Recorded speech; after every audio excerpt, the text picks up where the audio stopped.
Always mind is not in control. లేకపోతే ఆ oscillation, tension ఇవన్నీ ఉంటే మనం ఏ పని పెట్టినా శ్రద్ధగా పెట్టలేం. అదేగా దీన్ని ప్రాక్టీస్ చేసి ప్రివెంటివ్ హెల్త్ గానీ వే ఆఫ్ లైఫ్ లో ఒక భాగస్వామ్యం చేసుకోగలిగితే చాలా వరకు హాస్పిటల్ ఖర్చులు తగ్గుతాయి.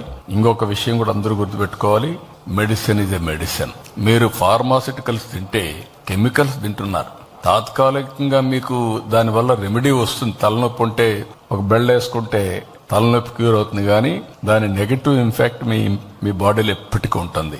లేదు మీకు హార్ట్ ప్రాబ్లం వచ్చింది, ఆపరేషన్ చేసుకుంటే ఆపరేషన్ చేసుకున్నాక మీ హార్ట్ ఇదే ఎక్కడికక్కడ ఆపరేషన్ చేసిన హార్టే, ఏ పార్ట్ కట్ చేసినా అంతే.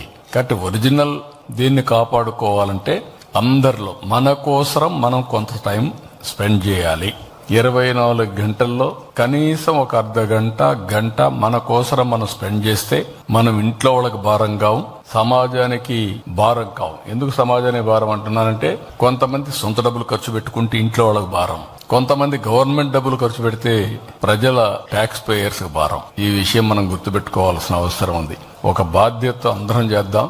దీనికి చదువు ముఖ్యం కాదు, కామన్ సెన్స్ ముఖ్యం. అది ఈ చదువుకున్న వాళ్ళకే పనిచేస్తుంది, లేకుంటే ఉద్యోగస్తులకే పనిచేస్తుంది, ఈ వర్గానికే పనిచేస్తుంది అనేది లేదు.